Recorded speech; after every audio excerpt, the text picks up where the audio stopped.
Hai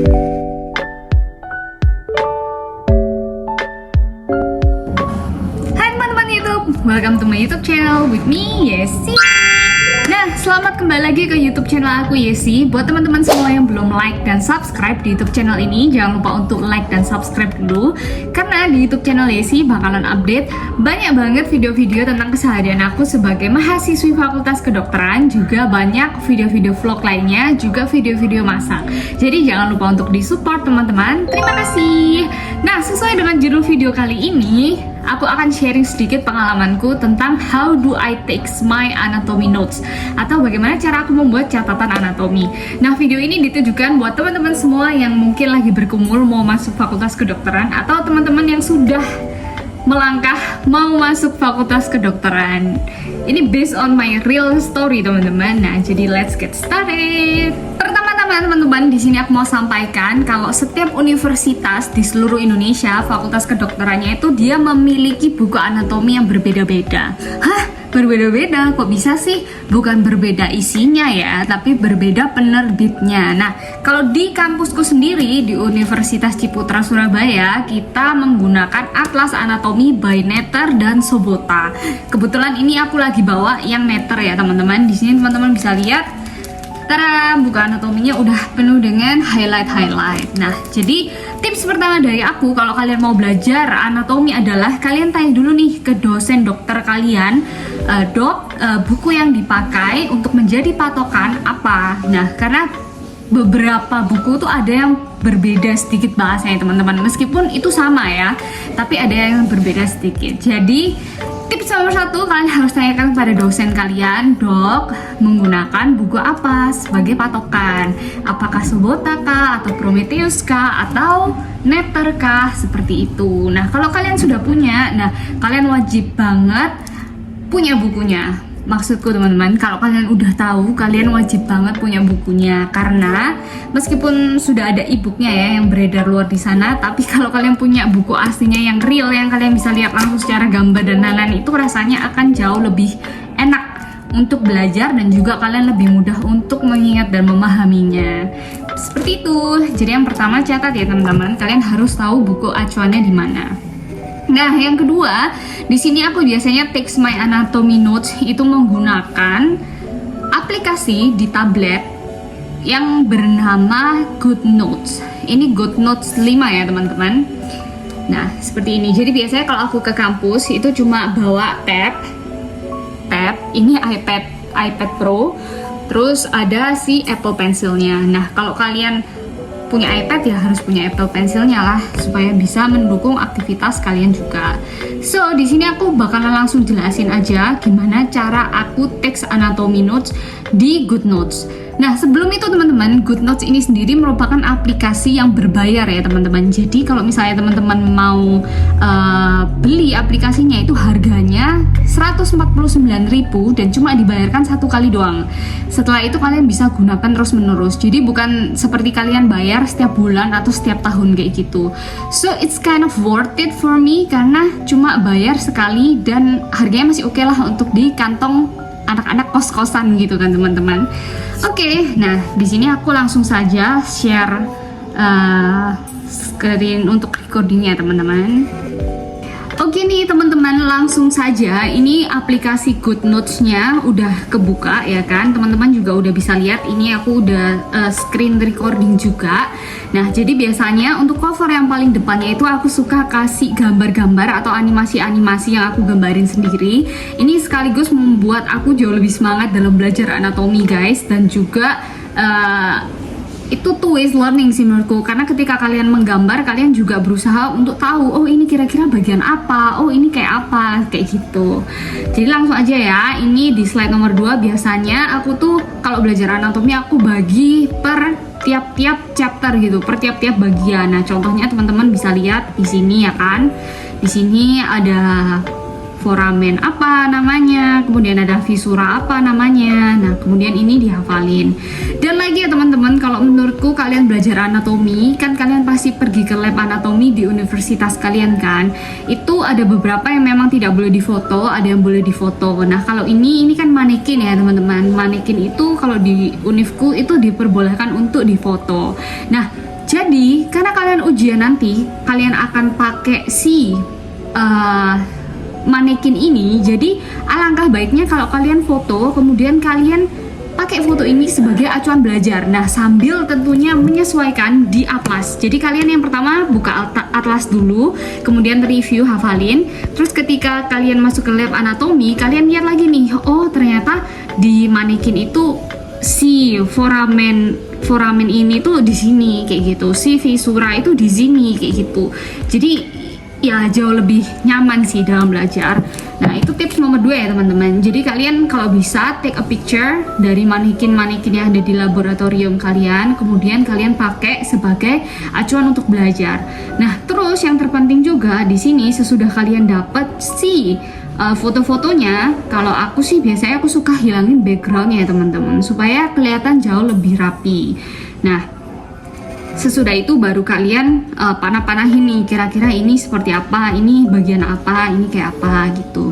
Nah, ini aku turun ke bawah sedikit ya teman-teman. Nah, di sini juga sekaligus aku langsung kasih si netternya sih, si foto-foto dari buku netternya supaya jauh lebih jelas dan nggak salah-salah.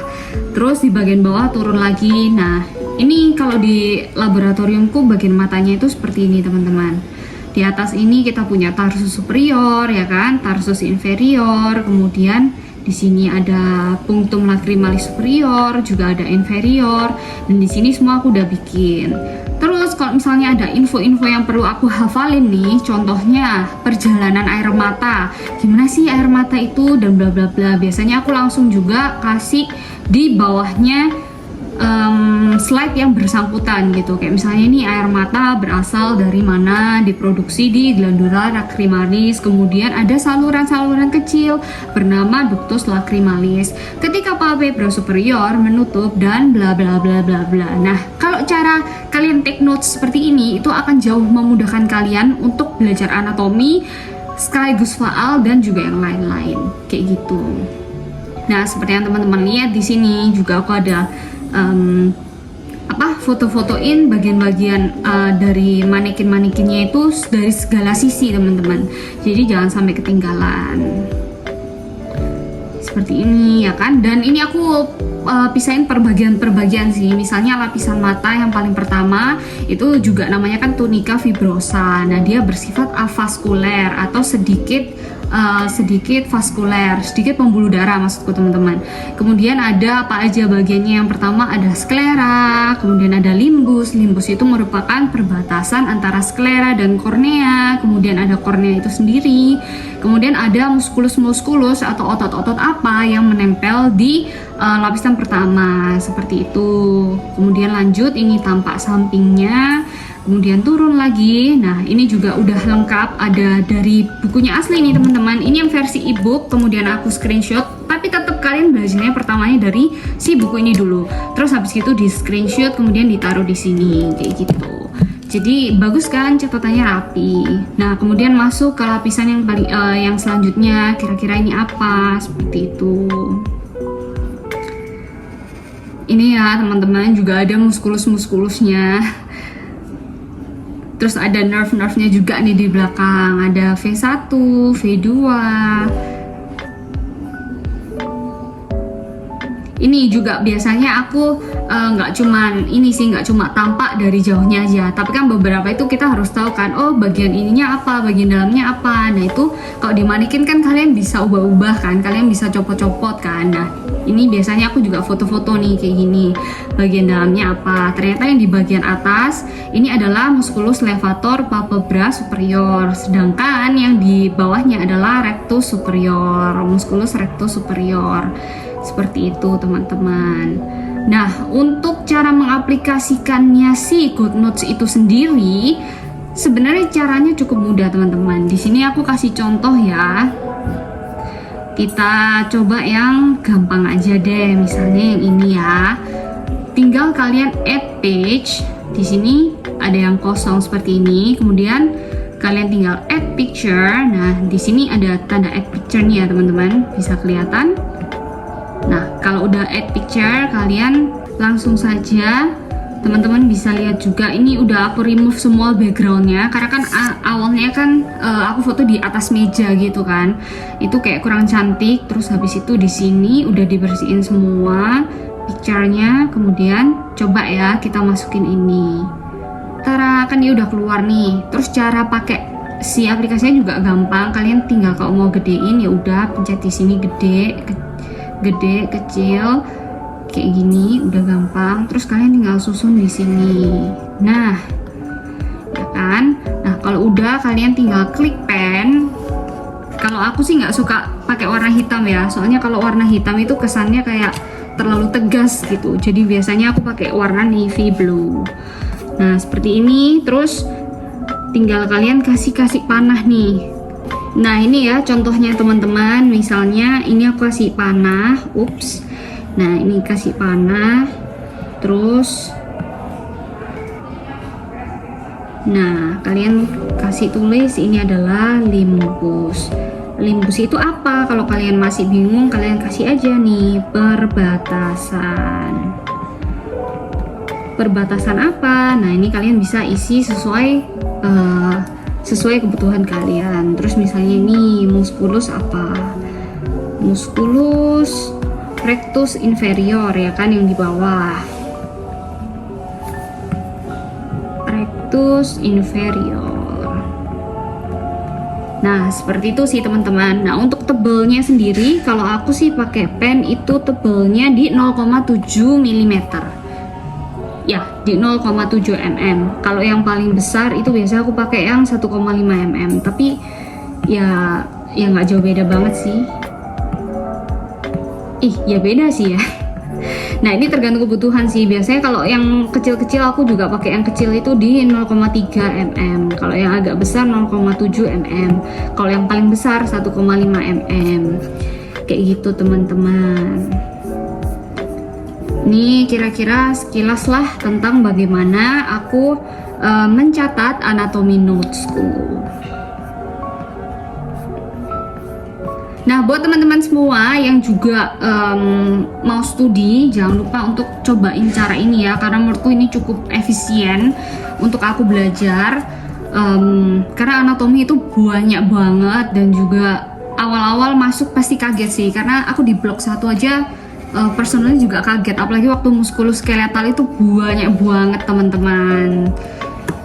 Oke teman-teman, sekian dari aku how do I text my anatomy notes. Sisanya kalian bisa kreasikan sesuka kalian. Nah, semoga informasinya tadi membantu dan penjelasannya sekilas tentang si aplikasi GoodNotes-nya juga bisa kalian pahami dengan baik ya teman-teman. Dan sekali lagi jangan lupa untuk like, comment, dan subscribe di channel ini karena kita akan ketemu di video-video lainnya. Oke teman-teman, dan satu lagi teman-teman, kalau misalnya teman-teman yang lain juga mau share pengalaman kalian, bagaimana kalian belajar anatomi untuk lebih mudah dipahami dan lebih mudah dipelajari, jangan lupa untuk komen di komentar di bawah, dan yuk mari kita sharing bareng-bareng untuk belajar bareng-bareng. Oke teman-teman, jangan lupa untuk like, comment, and subscribe, and I'll see you in my next video. Sehat selalu and bye-bye.